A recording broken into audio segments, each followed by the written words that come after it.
समझ आती है तो उसमें एतमाद बढ़ता है ना। जब आप वालिदैन की बात सुनते हो पर्सनल लेवल पे, आपको बात समझ आती है, बात समझ आती है तो फिर उस चीज को या काम को करने का एतमाद आप में पैदा होता है। जब एतमाद पैदा होता है तो you become proud of your self. When you feel proud of your self, उसको हम कहते हैं सेल्फ स्टीम। पहले हमने पढ़ा होता चैप्टर 4 में। सेल्फ स्टीम कहते हैं खुददारी, यानी कि being proud of one self. आप में प्राइड कब आता है, आप में कॉन्फिडेंस कब आता है? When you know who you are, when you know how to do a certain thing. और वो तब भी मालूम होगा जब आप किसी की बात सुनोगे, या टीवी को सुनो, रेडियो को सुनो, लेक्चर को सुनो, पेरेंट्स को सुनो।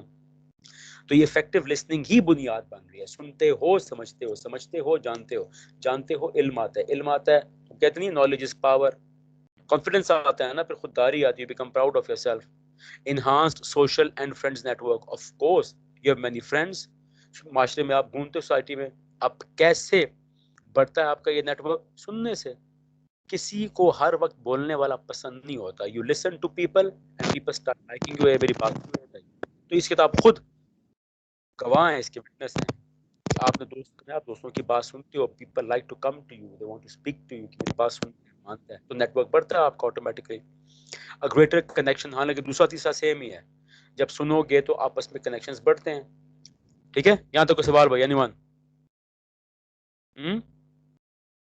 ठीक है, चलें आगे। हाँ सर, ठीक है, क्लियर है सर। हेल्थ बेनिफिट्स, अब आगे सिंपल है, ये हेल्थ बेनिफिट्स को आल्सो आर्ग्यूलेबली एडेड। अब आगे आ रहा है कि इसके सेहत पर भी फायदे हैं। भी क्या फायदे हैं, देखो आगे पढ़ते हैं। ये साहिबा हैं, इन्होंने क्या फरमाया? Rachel Naomi Remen, a pioneer in the mind body holistic health movement. Rachel Naomi, मैंने कहा था इस बुक में जितने भी लोगों के नाम है वो सारे एक्सपर्ट्स हैं। तो इस रेचल ने क्या बताया कि इफेक्टिव लिसनिंग का टोटल ओवर बॉडी क्या असर होता है? Let's read. देखो ये है, the most basic and powerful way to connect to another person is to listen. वो कहते हैं दूसरे से कनेक्ट करने का बेहतरीन तरीका ये है, उसकी बात सुनो, just listen. Perhaps the most important thing we ever give to each other is our attention।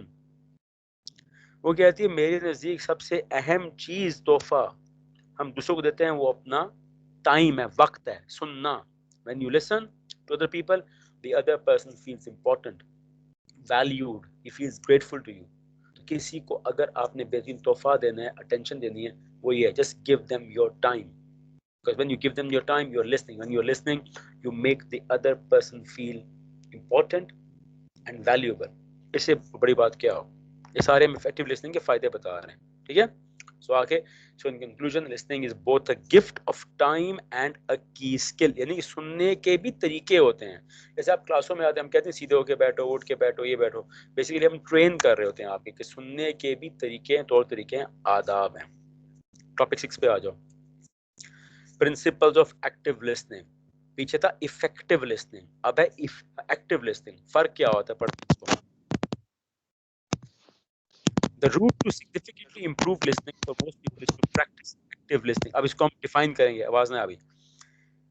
This involves making, इसको यहां से अंडरलाइन करो, making an effort to understand the complete message being sent by looking beyond just the spoken words। अगर book है अभी सबके पास तो ये लिखो। एक्टिव लिसनिंग का मतलब होता है कि सुनने की पूरी कोशिश करना। आपको याद हो कि मैंने बताया था कि हियरिंग और लिसनिंग में क्या फर्क होता है? हियरिंग का मतलब होता है खाली एक आवाज का कान में पड़ना। सारे बच्चे म्यूट करें माइक्रोफोन यार, मैंने यहाँ से म्यूट कर दूंगा मैं। सारे म्यूट करो माइक्रोफोन, आवाज ना आए। हियरिंग का बताया था मैंने, हियरिंग का मतलब होता है कोई आवाज कान में पड़ना। लिसनिंग का मतलब भी होता है आप किसी आवाज पर तवज्जो देते हो। तो जब मैं कहता हूँ बताओ यार एक्टिव लिसनिंग क्या होती है, आपको एक्टिव लिसनिंग का मतलब है बाकायदा कोशिश करना, और कोशिश नजर आनी चाहिए। जैसे आप क्लासों में आते हो, सीधे होके बैठते हो, eyes are open, eye contact है, चेहरा सीरियस है आपका, तो एक कोशिश ही कर रहे हो ना, बिल्कुल चुप करके बैठे हो, ये है। तो बाकायदा कोशिश करना सुनने की। पहली चीज पंच लाइन क्या आएगी? एफर्ट। और दूसरा ये है number 2, looking beyond just the word spoken. लफ्जों के पीछे छुपे मायने पर भी तवज्जो देना। ये लिख लो, ये 2 पॉइंट्स बनाते हैं एक्टिव लिसनिंग। पहला, सुनने की कोशिश करना, जिसका सामने नजर आ रही हो वाकई यार बता एफर्ट कर रहा है सुनने की। दूसरा, खाली लफ्ज ना सुनना बल्कि लफ्जों के पीछे छुपे मायने पर भी तवज्जो देना। आगे, to demonstrate the point you may be able to recount an instance when you were speaking with someone but had no idea whether they were listening। इसको छोड़ दो, सेकंड पैराग्राफ को छोड़ दो, क्रॉस करो, लीव इट। थर्ड पे आ जाओ। Active listening describes the techniques you might have adopted in giving more details. इसको भी छोड़ दो। अगले पर आओ। Note that it requires serious concentration determination, ये उसी में ही आ जाता है। To be an active listener, be deliberate, ये भी छोड़ दो, वो रिपीट हो रहा है सारा, बस दैट्स इट, बाकी क्रॉस कर दो। बस खाली पैराग्राफ है, मैंने मतलब लिखवा दिया, ठीक है। 2 पॉइंट्स याद रखना, अभी आगे आएंगे, रिपीट होंगे। बाकी चारों को क्रॉस कर दो, लीव इट। 2 बातें आ रही हैं, पहला एफर्ट नजर आनी चाहिए, दूसरा लफ्जों के पीछे छुपे मायने को देखना चाहिए। आगे कुछ चीजें आ रही हैं, प्रिंसिपल्स ऑफ एक्टिव लिसनिंग, सारों को नंबर करो। क्या आ रहा है? Prepare to listen, remove distractions. इनके खाली मैं हेडिंग लिखवाऊंगा, एक एक जुमला लिखवाऊंगा, बहुत सिंपल है ये। चलें जी, क्या पढ़ें? अगर आपने एक्टिव लिसनर बनना है तो किन इन सारों को नंबर करें, शाबाश, स्पीड अप, इन सारों को नंबर कर लें, and then we'll just explain them in simple words.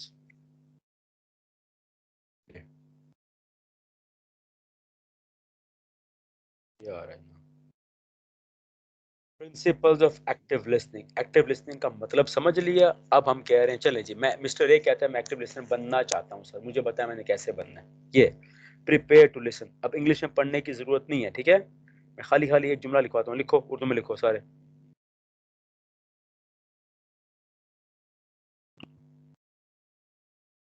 ये लिखो, देखो, सुनने की नियत करना, सुनने की नियत से बैठना, और कॉन्शियस, ये सारे लिखें, एज इट इज लिखें, रिफ्रेज नहीं करना। सुनने की नियत या लिखो इंटेंशन हो, इंटेंशन से बैठना, और कॉन्शियस होना, कॉमा, डिस्ट्रैक्शंस पर तवज्जो ना देना,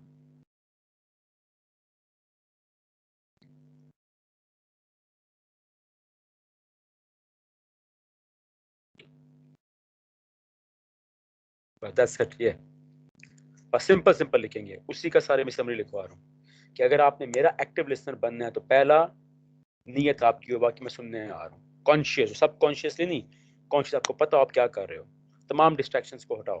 तो आपसे मतलब आपने नियत बांध, जैसे नमाज की हम नियत करते हैं, ऐसे सुनने की भी नियत करते हैं हम। आगे आ जाओ, ये वही चीज आ रही है, सिंपल चीजें। Remove distractions and pay attention, ये तो कहते हैं ना सेल्फ एक्सप्लेनेटरी है, हेडिंग खुद अपना मतलब वाजे कर रही है। क्या आएगा? वही कि अगर सुनना है तो तमाम डिस्ट्रैक्शंस, किसी भी नेचर की डिस्ट्रैक्शंस आ गई, चाहे वो नॉइज है, कुछ भी है, चारों किस्म की नॉइज है, हटा दो सारे, तमाम डिस्ट्रैक्शंस को इग्नोर करना। क्योंकि अगर आप बाहर बैठे हो, अगर शोर है लोगों का, तो फिर हर किसी को चुप तो नहीं करा सकते हो, फिर इग्नोर करो, या रिमूव करो या इग्नोर करो। और फिर आगे लिख दो ये, या डिस्ट्रैक्शंस को रिमूव करें या इग्नोर करें। तो फिर आगे क्या आएगा? और गैर जरूरी तौर पे इंटरप्ट ना करें, बस से गैर जरूरी तौर पे स्पीकर में इंटरप्शन ना करें, बस दैट्स इट, और कुछ भी नहीं है इसमें। आगे आ जाओ। encourage others to talk at the start of the conversation का मतलब क्या होगा? लिखो, एक्टिव लिसनर के लिए जरूरी है, एक्टिव, सबके पास बुक है कि नहीं है? कोई बच्चा है जिसके पास बुक ना हो, भी जो भी क्लास ले रहा हो और बुक ना हो? है सर, सब है। चलें चलें, लिखे लिखे, चलो लिखिए। लेक्चर रिकॉर्ड भी हो रहा है, तो जो ये कौन आ रहा है इसमें?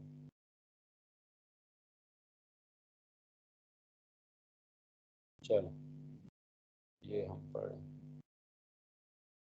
हाँ, क्या लिखे कि एक्टिव लिसनर के लिए जरूरी है कि, एक्टिव लिसनर के लिए जरूरी है कि स्पीकर के बोलने से पहले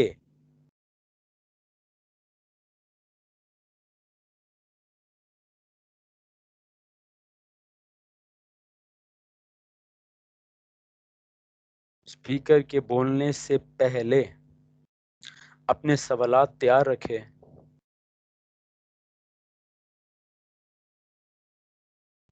या उसके बोलने के दौरान सवाल करे, और फिर उसके जवाब को गौर से सुने। हालांकि सिंपल चीजें हैं यार, ये जवाब को गौर से सुने।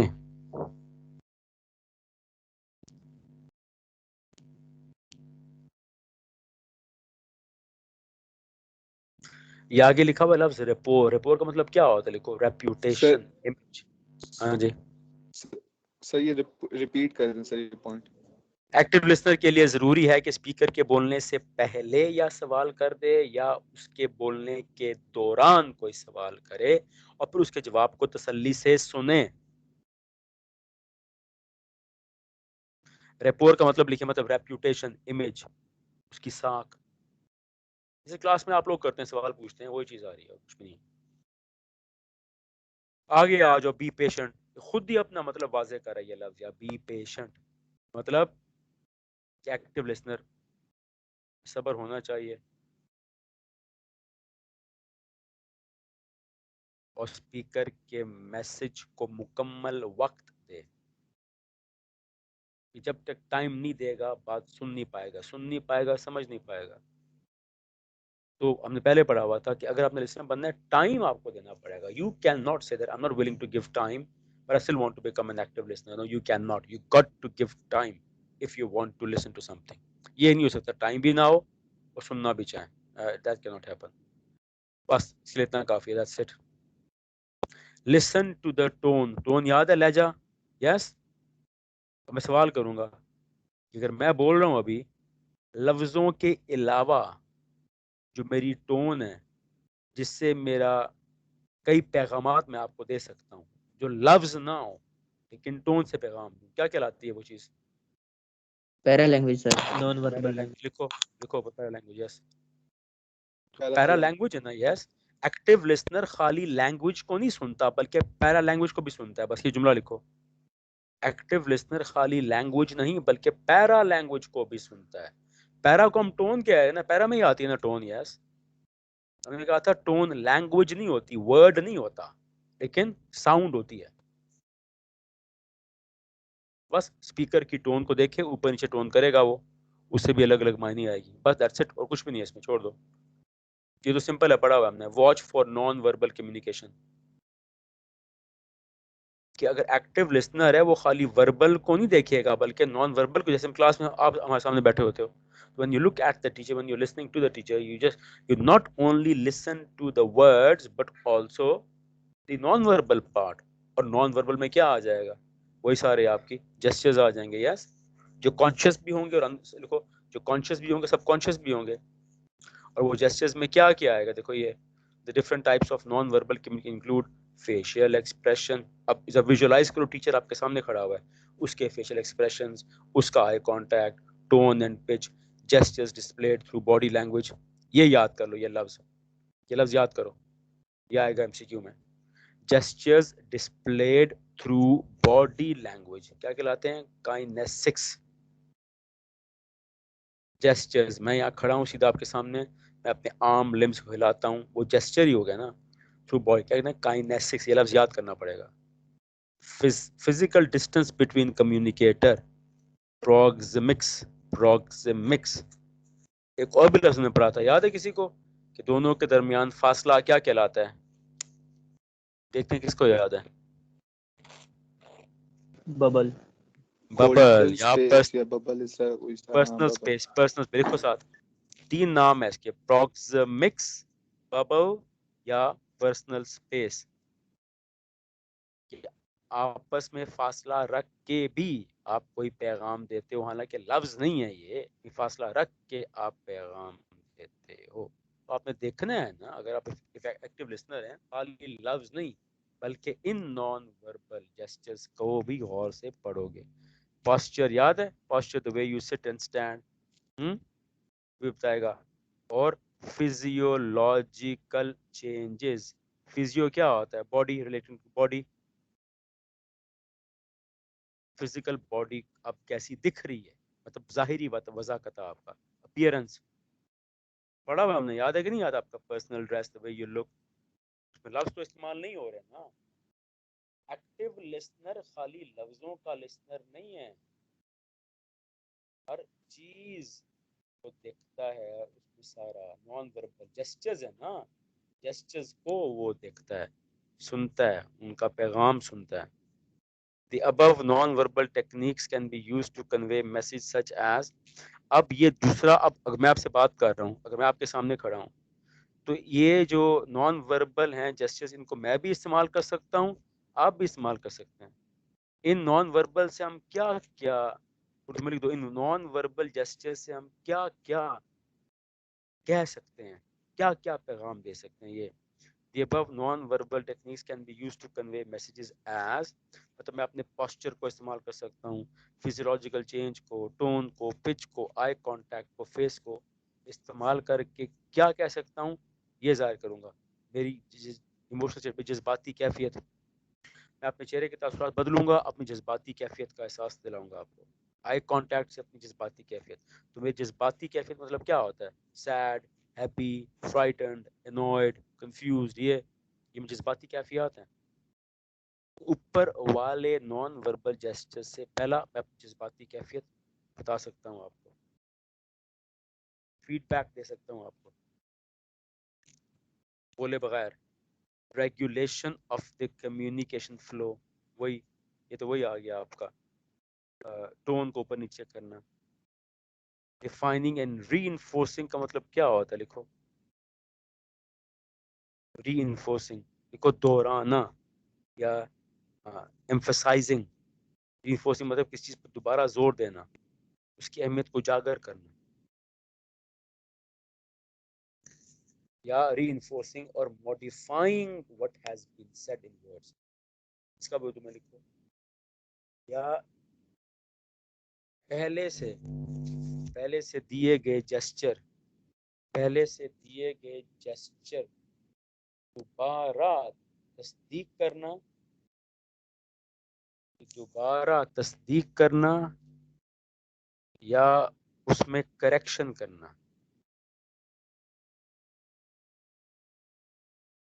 मैं दोबारा लिंक करता हूँ मेन टॉपिक से। पढ़ क्या रहे हैं, एक्टिव लिसनिंग के असूल पढ़ रहे हैं हम। तो अगर आपने एक्टिव लिसनर बनना है, खाली वर्बल लैंग्वेज को नहीं सुनना, नॉन वर्बल लैंग्वेज को भी सुनना है। ये नॉन वर्बल लैंग्वेज अब देख रहे हैं हम, क्या पढ़ रहे हैं हम, नॉन वर्बल से अपना इमोशनल स्टेट का बंदा इजहार कर सकता है, आपने बंदा फीडबैक देगा, उसको भी सुनना है आपने। रेगुलेशन ऑफ कम्युनिकेशन फ्लो, मतलब वो स्पीड ऊपर नीचे करेगा, वही टोन ही हमें आ जाता है, टोन ऊपर नीचे करेगा, स्पीड ऊपर नीचे करेगा, स्पीड या टोन, चलो ये बस अलग अलग कर लो। और वो आपके अपने साथ ताल्लुकात को बयान भी करेगा, उनकी अहमियत का अंदाजा भी करेगा। मैं कहता हूँ ही इज माय फ्रेंड, मैं कहता हूँ he is my very very close friend, ठीक है, और मैं बोलता नहीं हूँ, मैं खाली उसके हाथ पे टैप कर रहा हूँ, ऐसे मैं उसका हाथ थाम रहा हूँ, फिर तो मेरा वो जो जेस्चर है वो क्या बता रहा है, क्लोज फ्रेंड। फिर जब गले लगाते हैं, मेरा क्लोज, बोले बगैर मेरे हाथ से बता रहा हूँ, ऐसे गले लगाता हूँ, फिर उसका हाथ पकड़ लेता हूँ, फिर ये। और या अपने पहले से कहे गए लफ्जों को मैं ऐसे नॉड करता हूँ, ठीक है, देखो कोई नॉड करना, कोई बॉडी का इशारा देने, ऐसे उंगली से करते हो ना, खाली उंगली से कहते हो ना ना ना, ऐसे अपने कहे गए पैगाम को कहते हो नहीं वो गलत था। जेस्चर से, अपने जेस्चर से अपने पहले कहे गए पैगाम की करेक्शन करना बगैर लफ्ज इस्तेमाल किए। तो ये सारा हुआ है कि अगर आप एक्टिव लिसनर बनना है, नॉन वर्बल मैसेज को भी सुनना है आपने। देखो आगे, listen for ideas, themes, not just words का उर्दू लिखो।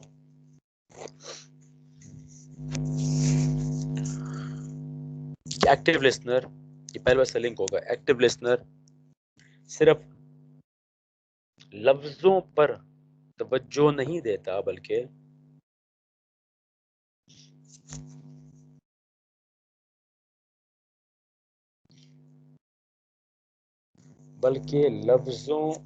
उन लफ्जों के पीछे छुपे, बल्कि उन लफ्जों के पीछे छुपे मकासद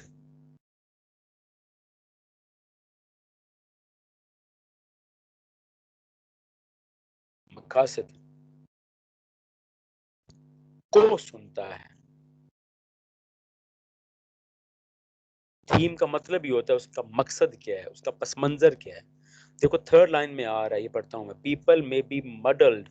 मडल्ड का मतलब क्या होता है? वो कंफ्यूज्ड, illogical मतलब unreasoned, when speaking or they may be being less than direct deliberate, this makes interpretation listening for ideas। बस क्या लिखा है मैंने कि एक्टिव लिसनर जो उसको कहा जा रहा होगा, लफ्ज तो सुनेगा, लफ्जों के पीछे छुपे जो असल मकसद वो कहना चाह रहा है, जो भी हो उसको समझेगा। कई लोग आपको इशारे में बात करेंगे, कई लोग आपको ऐसे मोटी मोटी बात करें, कई लोग आपको पूरी खुल के बात करेंगे नहीं, तो आप, कई लोग तंजिया बात करते हैं, रिवर्स बात करते हैं, तो आपने लफ्जों के पीछे छुपे असल जो पैगाम है उसको पकड़ना है। उस असल पैगाम को हम कहते हैं एक्चुअल आइडिया या थीम, उसका मेन प्लॉट क्या है। जैसे मूवी देखते हो यार, आप कहते हो अच्छा अच्छा अच्छा उस कैरेक्टर, अच्छा असल कहानी ये थी, असल कहानी ये थी, वो पीछे छुपा कुछ और पैगाम होता है, उसको आपने पढ़ना है। एक्टिव लिसनर, एक्टिव लिसनर की डेफिनेशन में दो चीजें आ रही हैं, वो कोशिश करेगा, वो दिमाग लड़ाएगा,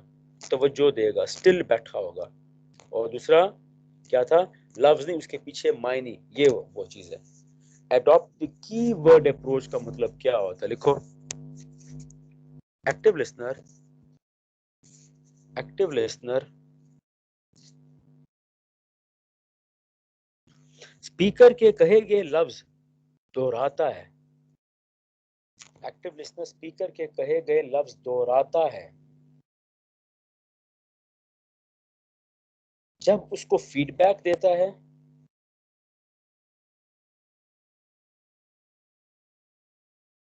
या उससे सवाल करता है। सर ये वही लाइन दोबारा रिपीट कीजिए। एक्टिव लिसनर स्पीकर के कहे गए लफ्ज दोहराता है,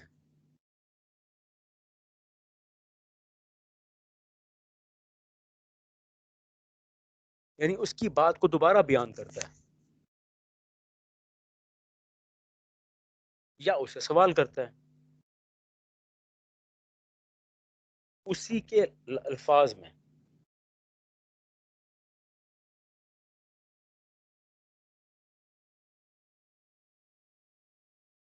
ताकि स्पीकर बोले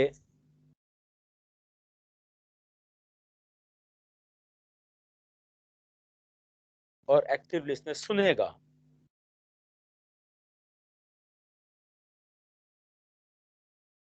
इससे इससे दो बातें कंफर्म होगी, स्पीकर ने जो बोला है सही बोला है, लिसनर ने सुना है सही सुना है। बस इसको देखो,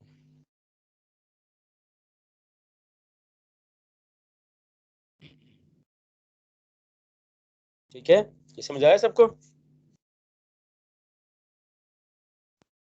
ये बात समझ आई सबको? बस आगे आ जाओ। Empathize with the speaker. Sir ये लास्ट से फिर से रिपीट कर देना, लास्ट में। लास्ट में क्या था यार, को पढ़े, शाबाश पढ़े कोई बच्चा। हाँ जी कोई पढ़े यार, ये बताओ किसने लिखा है यार, जल्दी पढ़ो।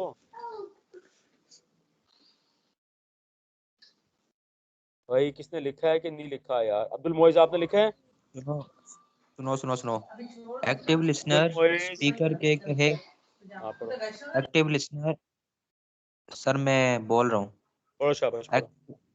एक्टिव लिसनर स्पीकर के कहे गए लफ्ज दोहराता है या उसे फीडबैक देता है या उस लफ्ज को दोबारा बयान कर देता है। या उन लफ्जों में सवाल करता है या उसी के ताकि ताकि स्पीकर बोले और एक्टिव लिसनर सुने, इससे दो बातें दो कंफर्म होगी। उसके बाद क्या आपने लिखा है? कंफर्म होगी कि स्पीकर ने जो बोला था वो सही बोला था और लिसनर ने जो सुना था वो सही सुना था। क्या क्या बच्चे समझ आइए आप? हाँ जी आ गई है सर। चलें जी आगे पढ़ते हैं। माइक्रोफोन म्यूट कर दें। एम्पथाइज तो पढ़ा हुआ है हमने। एम्पथाइज क्या होता है? टू शो केयर, याद है कि नहीं याद? टू शो केयर, तो केयर कैसे शो करेंगे? आपको याद हो कि हमने पढ़ा था एक people focus speaker listener sir होता है, याद है आपको? सर हाँ जी एक पॉइंट स्किप कर गए, अवॉइड पर्सनल प्रेजुडिस। अच्छा सॉरी, ये अवॉइड पर्सन प्रेजुडिस क्या होता है? इल फीलिंग, यस, बुग़्ज़, हसद ना। तो तो यस, अगर आप एक्टिव Biasness. लिसनर बनना चाहते हैं, अब माइक्रोफोन म्यूट कर लो, अगर आप एक्टिव लिसनर बनना चाहते हैं तो सिंपल सी बात है, बुनियादी असूल है, आपके दिल और दिमाग में कोई प्रेजुडिस ना हो, क्योंकि अगर आपके दिमाग में हसद, बुग़्ज़, अना है या नफरत है, दूसरे की बात आप कैसे सुनेंगे न्यूट्रल माइंड से? कभी हो ही नहीं सकता। तो ये लिख लो कि अगर एक शख्स एक्टिव लिसनर बनना चाहता है तो वो दूसरे की बात सुनते वक्त कोई प्रेजुडिस नहीं रखेगा आप में, दिलो दिमाग में। प्रेजुडिस का मतलब क्या था? उससे कोई हसद, बुग़्ज़, अना, नफरत, पर तो कभी नहीं हो सकता। बिल्कुल न्यूट्रल माइंड रख के बात सुने तो आप एक्टिव लिसनर बन सकते हैं, वरना बिल्कुल नहीं। आगे आ जाओ, एम्पैथाइज विद द स्पीकर। तो एम्पैथाइज का मतलब क्या होता है? To show care. आपने पढ़ा था लिसनर का, एक था रिजल्ट ओरिएंटेड, एक था इंफॉर्मेशन फोकस्ड, और एक और क्या था, याद है किसी को? People focused.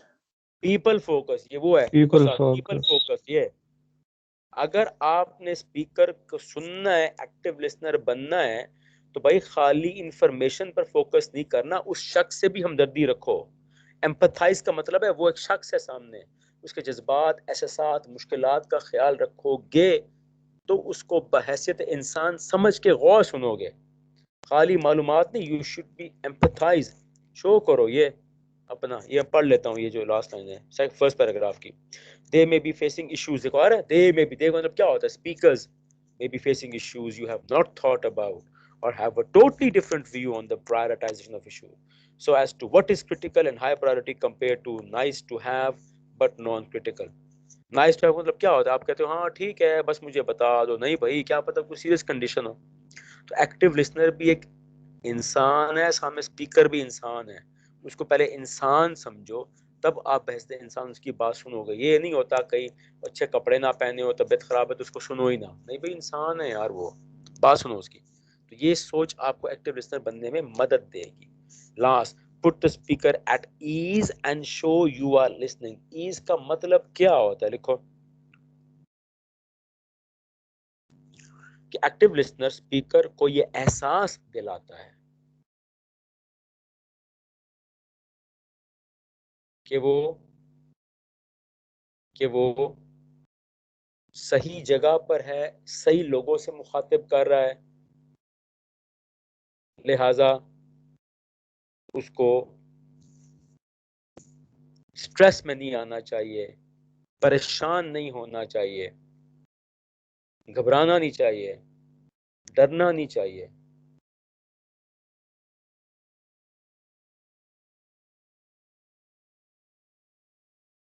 और वो पॉजिटिव लफ्जों और जेस्चर्स से उसको ये एहसास दिलाएगा, ठीक है? वो पॉजिटिव लफ्जों और जेस्चर्स से उसको ये एहसास दिलाएगा। देखो आप पढ़ते हैं यार, अदर टेक्निक से इंक्लूड क्या लिखा हुआ है? ensuring your posture is open and inviting. posture मतलब क्या होता है? way you sit. अगर आप टेढ़े होकर बैठ जाओ, फिर इसका मतलब क्या होता है? कंधा ऐसे टेढ़ा करके बैठ जाओ, फिर सर नीचे कर लो, तो आपका posture मुझे बताएगा you're not willing to listen to me. posture counts. आपका straight बैठे हो, चिन अप है, ब्रॉड शोल्डर्स हैं, कमर स्ट्रेट है, तो आपका posture मुझे बता रहा है ना, आप सुनने के लिए तैयार हो। encouraging the speaker to continue with small verbal comments. जैसे मैं पूछता हूँ, हमें समझ आ रहा है?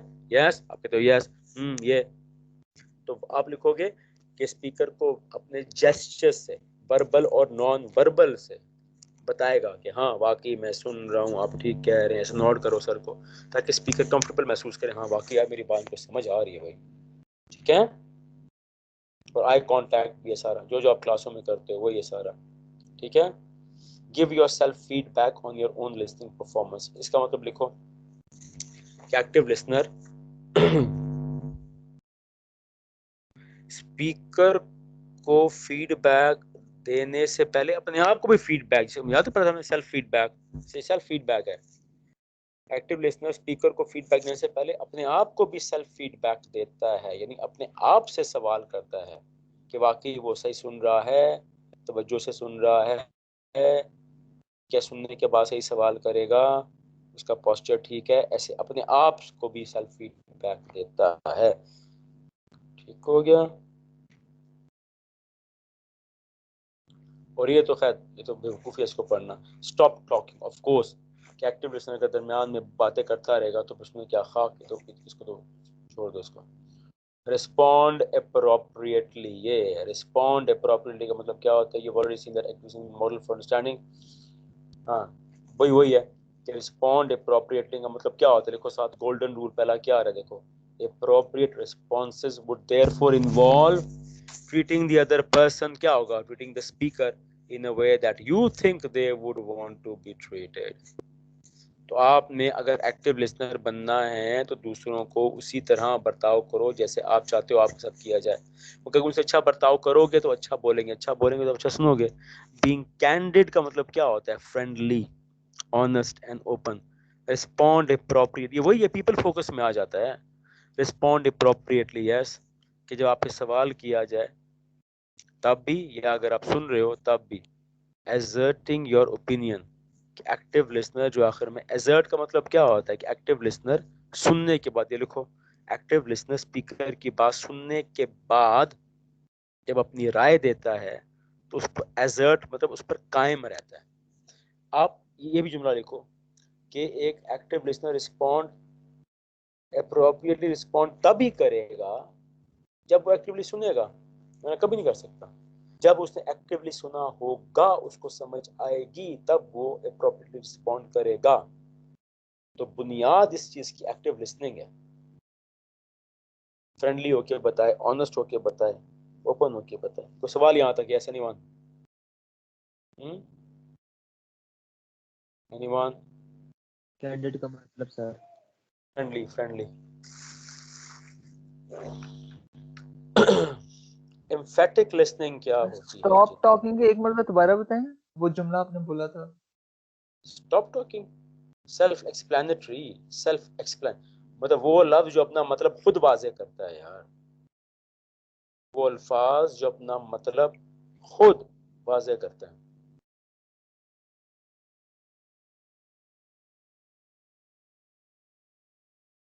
ठीक है, सवाल भाई यहाँ तक? Yes anyone? आगे आ जाए, एम्फेटिक लिसनिंग क्या होती है? Let's read on. इसके बाद क्या है? इसके बाद सातवां आ जाएगा, लिसनिंग क्रिएटिवली इन बिजनेस आ जाता है। चलो इसके पढ़ते हैं, ठीक है। एम्फेटिक लिसनिंग लास्ट पढ़ते हैं। Emphatic listening means to listen with the objective of understanding the speaker's emotions। इसको लाइन करो, speaker's emotions। अब क्या हो गया? पहले था हमारा एक्टिव लिसनर, अब है emphatic। स्पीकर्स के जज्बात पे यहाँ ज्यादा फोकस है, feelings, needs, wants। The speaker might have an issue that could be resolved by sharing it. Emphatic listening assists the listener in appreciating more fully the speaker's perspectives, regardless of whether the listener agrees with the speaker। Active इसमें फर्क क्या होगा? Active का अगला advanced stage emphatic है। मतलब इसमें तो बहुत ज्यादा, अगर एक्टिव जो है वो 50% तवज्जो देता है, वो लफ्जों पर भी है और लफ्जों के पीछे छुपे मायनी पर भी है। देखो ये दोबारा बता रहा हूँ, एक्टिव लिसनर लफ्ज सुनता है स्पीकर, जैसे अभी आप मेरे लफ्ज सुन रहे हो, प्लस लफ्जों के पीछे छुपे मायनी को, लफ्ज और उससे छुपा मायनी। लेकिन आप मेरे पे इतने फोकस्ड नहीं हो, मेरे लफ्जों और लफ्जों के पीछे पे मायनी। इनफैक्ट आप टोटली मेरे पे फोकस्ड हो, ज्यादा तवज्जो मेरे पर है। मैं एज अ पर्सन, मेरा इमोशन, मेरी जरूरियात, मेरी फीलिंग्स, जब उन पर फोकस करते हो तो फिर आपको मेरी हर बात भी ट्रूली समझ आती है। जब बंदा समझ जाते हो फिर उसकी बात भी समझ आती है। ऐसे लिखो एम्फेटिक में, कि एम्फेटिक में मतलब सर, हाँ सर मतलब कि जो एक्टिव लिसनिंग होता है उसमें हम वर्बल स्पीकर की वर्बल लैंग्वेज पे हम गौर कर रहे होते हैं और इस पे हम नॉन वर्बल पे गौर कर रहे हैं। नहीं ऐसा नहीं कहोगे, ऐसे नहीं? नहीं ये आधा मतलब होगा। आप ऐसे कहोगे, एक्टिव में स्पीकर के लफ्ज और लफ्जों के पीछे छुपे मायने और किसी हद तक ठीक है। स्पीकर, ठीक है। एम्फेटिक में टोटली स्पीकर कह लो, एम्फेटिक में टोटली स्पीकर कह लो, वो पार्शली होता है एक्टिव में। एक्टिव में उसके बोले हुए लफ्ज, सर हम ये हम कह सकते हैं एम्फेटिक लिसनिंग में हम टोटली स्पीकर पर फोकस करते हैं, उसके जेस्चर वगैरह, नॉन वर्बल चीजें, ये सारा कुछ जो वो मैसेज दे रहा है उसके पीछे के अल्फाज। हाँ वही है ना, ये पीपल फोकस्ड बन जाता है ना ये पीपल फोकस ही बन जाता है। एम्फेटिक में बंदे पर ज्यादा फोकस होता है। जब बंदे पर फोकस होता है तो फिर उसके लफ्ज भी करेक्टली समझ आ जाते हैं।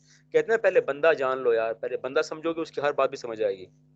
रिवर्स है, एक्टिव लिसनर उसके लफ्ज उससे पीछे छुपे मायने।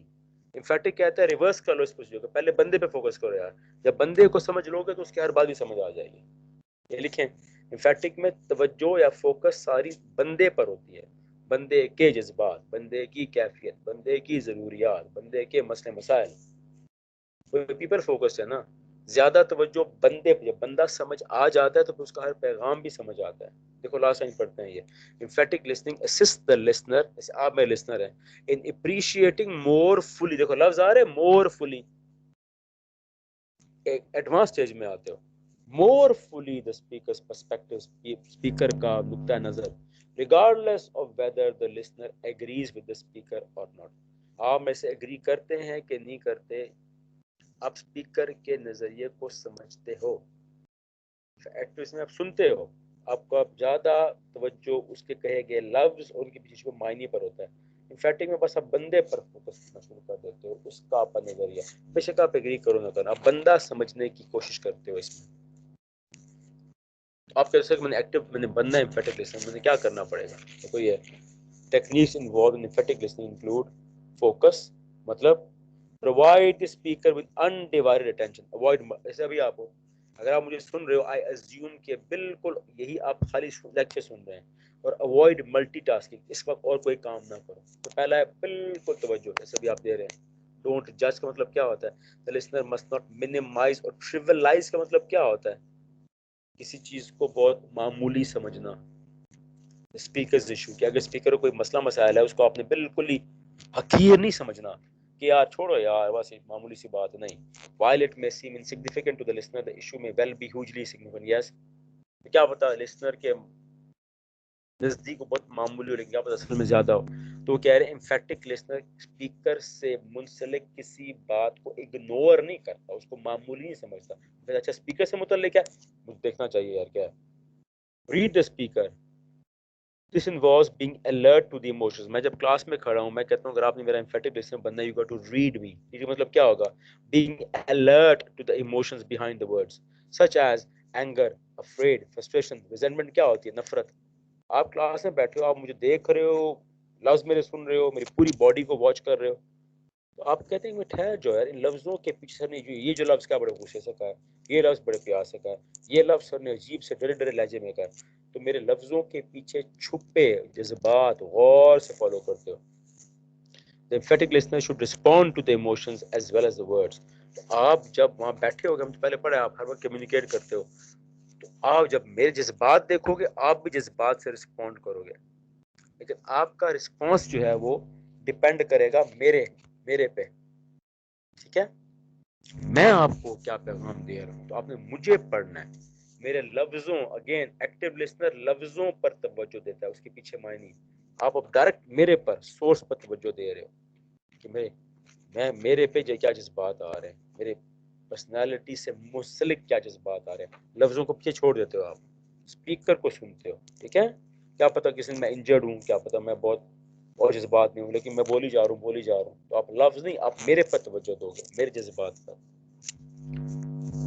बी क्वाइट, ये तो सिंपल आ गया, ये वही है, सेल्फ एक्सप्लेनेटरी। अगर आपने एम्फेटिक लिसनर बनना है, एक्टिव में भी यही था कि स्टॉप स्टॉप टॉकिंग, इसमें भी यही कई चीजें ओवरलैप होती हैं। तो बिल्कुल खामोशी हो।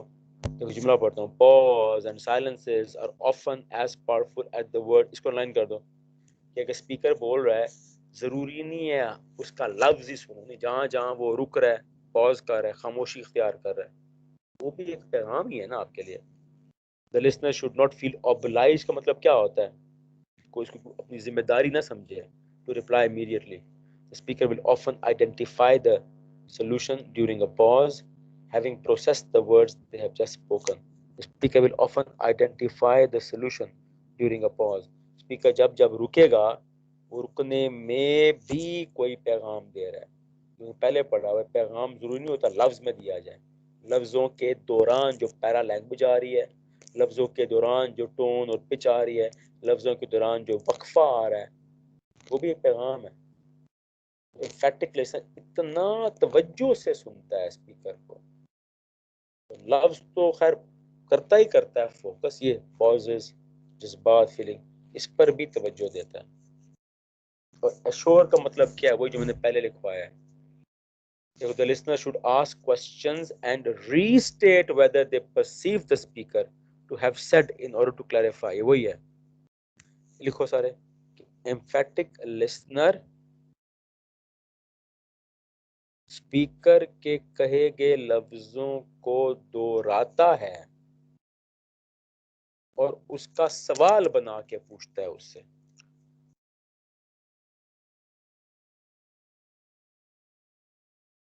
ताकि जब स्पीकर जवाब देगा तो कंफर्म हो जाएगा स्पीकर ने यही कहा था और लिसनर ने सही सुना था।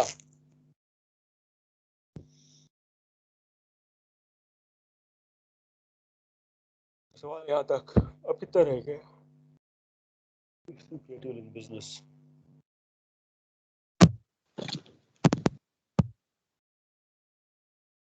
सवाल यहाँ तक भैया, ऐसा नहीं मान। नहीं सर, कोई सवाल नहीं। बच्चे जाग रहे हैं कि सो रहे हैं? जाग तो रहे हैं सर, लेकिन इस बस टाइम दिल नहीं करता। हाँ याद नहीं है सर। आई नो थोड़ा डिफिकल्ट टाइम है ना। चलो बस मैं कल में एक जाग और रहे क्लास सब रहेगी जाग हमारी। कल मैं आपका टेस्ट अपलोड करवा दूं, यस, चैप्टर नंबर 4 का। करा दूं कल चैप्टर नंबर 4 का? Yes sir. Yes sir, yes करवा करवा दे। सारे बताएं भाई। Yes sir. करा दे सर, करा दे। Yes, sir. करवा देता हूँ, फिर उसके एक दिन बाद यस सर। आपका 5 का करवा देंगे, ठीक है? अच्छा सर, ये मैम सारा यही कहती है। पहले वो 6 करवा लेंगे, 5 नहीं, फिर 5 बाद में करेंगे। हाँ जी, ये पूछो। हाँ सर, मैं कह रहा था कि मैम सारा ये कह रही थी कि पेपर फिलहाल तो कह रहे हैं कि ऑन स्टैंडर्ड होंगे। यस यस यस यस, लेकिन क्या पता अभी कोई नया नोटिफिकेशन आया हो, तो let me ask her again, ठीक है? तो ओके उनको सर। भी कॉल करना, मुझे भी आप कॉल करके रिमाइंड करवा देना। You must be sure. I understand थोड़ी कंफ्यूजन है अभी, लेकिन ये हाँ, क्लियर होना चाहिए, ठीक है? ये क्लियर होना चाहिए ताकि आप आराम तसल्ली से पेपर दें। क्योंकि सर कोरोना के हालात भी खराब हो रहे हैं ना, तो इस वजह से फिर। हाँ ठीक है, तो आई विल कंफर्म टुमारो। मुझे आपने 9 करीब करीब कॉल कर लेना है, तो आई विल कंफर्म, ठीक है? वो कर लेंगे। बस इसका ये है, कल मैं बैच 6 और 7 का चैप्टर 4 अपलोड करवा रहा हूँ, ठीक है? और फिर उसके एक दिन बाद हम पहले 6 कर लेंगे, 6 7 8 9, फिर आखिर में 5 कर लेंगे, ठीक है? 5 अभी हम कर रहे हैं, ठीक है? डन, इंशाल्लाह कल ये खत्म कर देंगे, ठीक हो गया? कल मेरी वो क्लास है दूसरे बैच की, तो फिर हम शाम को ही देख लेंगे, या अगर सुबह हुआ तो मैं आपको बता दूंगा टाइम, ठीक है? Done sir. हाँ जी, पूछें। सर ये सर Okay, वो sir. जो क्या नाम है सर, वो जो दूसरे 2 लेक्चर थे सर, आपने कहा था कि सेंड करूंगा सर, वो नहीं मिले अभी तक। दूसरे 2 लेक्चर? जूम वाले सर। हाँ, जूम वाले लेक्चर वो मेरे डेस्कटॉप पर सेव नहीं है यार। चलो मुझे कल रिमाइंड कराना, मैं आपको भेज दूंगा, ठीक है? वो डेस्कटॉप पर ठीक है सर, सेव है, थैंक यू सर। ठीक है? भेज दूंगा, मेरे पास है, ठीक है? डन, चलें जाएं। Thank you very much for coming, जाएं, एंजॉय योरसेल्फ। फिर इंशाल्लाह कल मुलाकात होगी आपसे, ठीक है? अल्लाह हाफिज सर। हाफिज, अल्लाह हाफिज, थैंक यू। हाफिज। चलें।